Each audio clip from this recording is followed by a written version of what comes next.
যদি সঁচাকৈ প্ৰতিজন অসমীয়াৰ হাতে হাতে বন্দুক তুলি দিয়া হয় তেনেহলে কি হ'ব পাৰে এবাৰ কল্পনা কৰক এনেকুৱা এটা চিত্ৰ যে এটা অসমীয়া গাঁও আৰু সেই অসমীয়া গাঁৱৰ মাজত দুঘৰ অসমীয়া বসবাস কৰে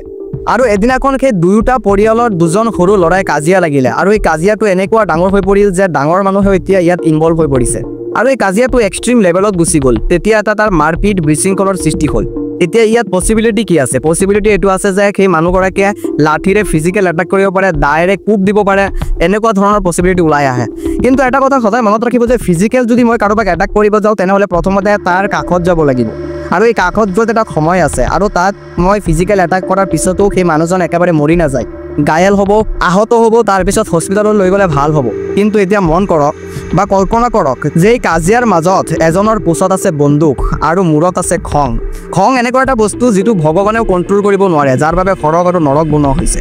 তো সেই মূৰত খং আৰু পোছত বন্দুক তাত কি হ'ব পাৰে অবভিয়াছলি তাত এনেকুৱা হ'ব পাৰে যে পোছৰ পৰা সেই বন্দুকখন ওলাব সেফটি বটন ৰিলিজ কৰিব loaded target pull the trigger and shoot 1 আগষ্টৰ পৰা আমি বা 7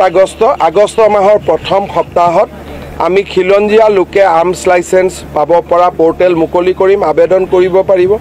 যদি টাৰ্গেট মিছ নহয় তেনেহলে থিতাতে মৃত্যু এতিয়া কল্পনা কৰক আৰু এটা চিত্ৰ দুজন অসমীয়া ল'ৰা সন্ধিয়া ওলাই গৈ মদ খাবলৈ এটা বাৰত আৰু সেই বাৰত গৈ মদ খালে মদ খোৱাৰ পিছত হঠাতে সেই দুজনৰ মাজতে কিবা এটা লৈ তৰ্কাতৰ্কি লাগিল আৰু এই তৰ্কাতৰ্কিটো ইমান এক্সট্ৰিমলৈকে গুচি গ'ল যে দুজনৰ মাজত ধাক্কাধাক্কি ষ্টাৰ্ট হ'ল আৰু এইফালেতো ড্ৰিংকৰ যিটো এফেক্ট সেইটো আছে আৰু সেই মুহূৰ্তত যদি পোছত বন্দুকখন থাকে তেনেহলে তাত পৰিস্থিতি কি হ'ব আপুনি নিজে কল্পনা কৰক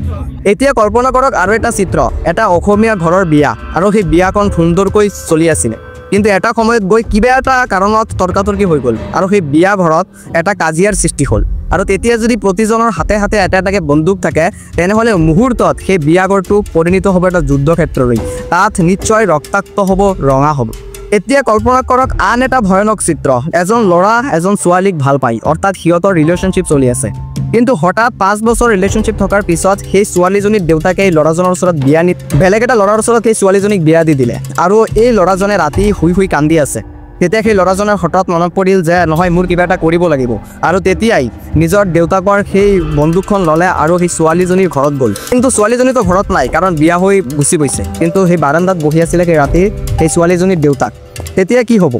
হাতত আছে বন্দুক মনত আছে ইমোশন আৰু মূৰত আছে খং তেতিয়া কি হ'ব হে আপুনি নিজে কল্পনা কৰক আহক এতিয়া এই কল্পনাটো আৰু এটা বেলেগ দৃষ্টি কল্পনা কৰোঁ ধৰি লওক যে এজন ল'ৰা এজন ছোৱালীক ভাল পায় বা সিহঁতৰ ৰিলেশ্যনশ্বিপ চলি আছে প্ৰায় 5 বছৰ ধৰি কিন্তু এইবাৰ ছোৱালীয়ে কোনো ধৰণৰ ধোকা দিয়া নাই বা ছোৱালীক বেলেগ কাৰোবাৰ লগত বিয়া দিয়া নাই কিন্তু ল'ৰাটোৱে আচলতে এই ছোৱালীজনীক ভাল নলগা হৈ গ'ল আৰু ল'ৰাজনে বেলেগ এটা ছোৱালীক বিয়া পাতিলে এতিয়া ছোৱালীজনী ঘৰত কান্দি আছে আৰু এনেকুৱা এটা পৰ্যায়ত গৈ পাইছে যে সেই ছোৱালীজনীয়ে এটা ৰুমত নিজৰ দেউতাকৰ বন্দুকখন লৈ বহি আছে আৰু তেতিয়াও ঠিক একেটা ধৰণে মনত আছে ইমোশন আৰু মূৰত আছে খং হাতত আছে বন্দুক তেতিয়া কি কৰিব পাৰে আচলতে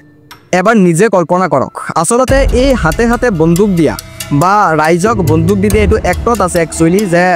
এইটো আইন আছে যে বিভিন্ন সময়ত নিজক নিৰাপত্তা কৰিবলৈ ৰাইজৰ হাতত চৰকাৰে বন্দুক দি দিব পাৰে কিন্তু আচলতে যদি আজি আমাৰ অসমত ইয়া কৰা হয় প্ৰতিজন খিলঞ্জীয়াৰ হাতে যদি বন্দুক দি দিয়া হয় তেনেহলে ইয়াৰ পৰিস্থিতি বৰ ভয়ংকৰ হ'ব পাৰে কাৰণ ইয়াত ক্ষতি হ'ব অসমীয়া আৰু অসমীয়াৰ মাজত আপোনাক যদি মই এটা প্ৰশ্ন সুধো যে আপুনি কওকচোন এই অসমত আপুনি মুছলমান আৰু হিন্দু বা হিন্দু আৰু খ্ৰীষ্টিয়ান বা খ্ৰীষ্টিয়ান আৰু মুছলমান অইন ধৰ্মৰ মানুহে কাজিয়া কৰা কেইদিনমান আগত শুনিছিলে বা কেইটা হৈছে আপুনি গুণি দিব পাৰিব যে ইয়াত হৈছিলে মুছলিম আৰু হিন্দুৰ কাজিয়া তাত হৈছিলে খ্ৰীষ্টান আৰু মুছলিমৰ কাজিয়া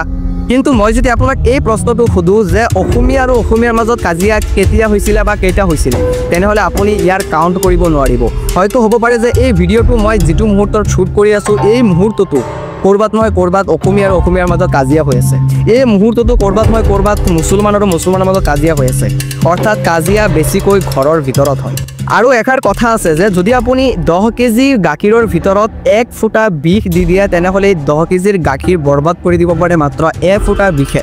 আৰু এনেকৈ কোৱা হয় যে শাসকে যদি তেওঁৰ শাসনকালত একটা জাষ্ট সৰুৰ পৰা সৰু মিষ্টেক কৰে সেইটোৰ এফেক্ট বহু বছৰ কি বছৰ ধৰি চলি থাকে অসমীয়া খিলঞ্জীয়াৰ হাতে হাতে বন্দুক দিয়া এয়া হয়তো এটা পলিটিকেল এজেণ্ডা হ'ব পাৰে বা এয়া হয়তো এটা পলিটিকেল নেৰেশ্যন হ'ব পাৰে যে আমি এই মানুহখিনিৰ ভোট বিচাৰিব পাৰিম আৰু এই মানুহখিনিৰ ভোট কনফাৰ্ম কৰিবলৈ মই এনেকুৱা কাম কৰি দিম যাতে এই মানুহখিনিয়ে মোক ভাল পায় কিন্তু ইয়াৰ এফেক্ট আচলতে কেনেকুৱা ধৰণে হ'ব পাৰে কিন্তু এটা কথা সদায় মনত ৰাখিব যে আপোনাক ভোট বেংক হিচাপে বহুতে ব্যৱহাৰ কৰিব পাৰে আপোনাৰ ভোটটো কনফাৰ্ম কৰিবলৈ আপোনাক বিভিন্ন ধৰণৰ কথা প্ৰতিশ্ৰুতি দিব পাৰে বা আপোনাৰ হাতত বন্দুকো তুলি দিব পাৰে যে চোৱা মই তোমাৰ কাৰণে কিমান কি কৰিলোঁ তোমাৰ নিৰাপত্তাৰ কাৰণে আমি তোমাক বন্দুক দি দিছোঁ মই তোমাক কিন্তু ইয়াৰ আচল ৰহস্য এইটো নহয় যে আপুনি বন্দুকটো যে পালে এই বন্দুকটো আপোনাক কিন্তু অকলে দিয়া নহয় আপুনি কুল আপুনি ভাল আপুনি শান্ত আপোনাক বন্দুক দিয়াটো ছেফ কিন্তু মনত ৰাখিব যিসকলে ড্ৰিংক কৰে মদ খায় বা কিছুমান মানুহ হট থাকে সদায় মূৰত খং উঠি থাকে ক্ৰিমিনেল চিন্তাধাৰাৰ থাকে সেই সকলোকো কিন্তু বন্দুক দিয়া হ'ব কাৰণ সেইসকলটো খিলঞ্জীয়াই তেতিয়া আপুনি বুজি পাব যে যিটো নিৰাপত্তাৰ কাৰণে আপোনাক বন্দুক দিয়া হ'ব সেই নিৰাপত্তাৰ ওপৰতে প্ৰশ্ন উঠিব যিটো নিৰাপত্তাৰ কাৰণে আপোনাক বন্দুক দি দিয়া হ'ব সেই নিৰাপত্তাই আপোনাৰ কাৰণে একেবাৰে দুৰ্বল হৈ পৰিব কাৰণ যদি সকলোৰে হাতে বন্দুক থাকে তেনেহ'লে কিবা সৰু সৰু কাজিয়াটো এই বন্দুক ইউজ কৰা হ'ব পাৰে আত্মহত্যা বৃদ্ধি পাব কাৰণ চাওক আত্মহত্যা এনেকুৱা এটা বস্তু ৰিচাৰ্চে কয় যে আত্মহত্যা যিসকল মানুহে কৰে সেইসকলক যদি মাত্ৰ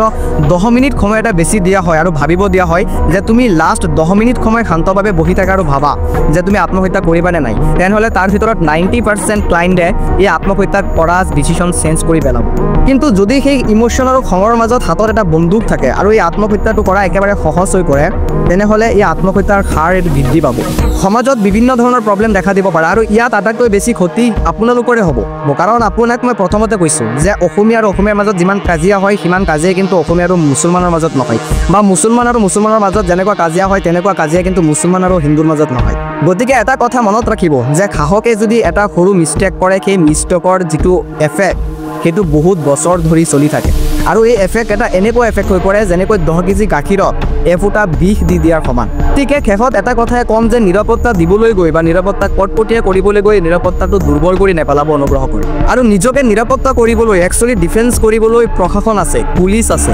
তেনেহ'লে কিয় এই প্ৰশাসন পুলিচক ইমান টকা দৰমহা দিয়া হয় চৰকাৰী চাকৰি দিয়া হয় যদি পুলিচ প্ৰশাসন এইবোৰ থকাৰ পিছতো প্ৰতিজন মানুহৰ হাতে হাতে বন্দুক দি দিয়া হয় তেনেহ'লে এয়া এটা সমাজৰ ব্লেক দিন আহি আছে বুলি ক'ব পাৰি ভিডিঅ'টো শেষলৈকে চোৱাৰ বাবে বহুত বহুত ধন্যবাদ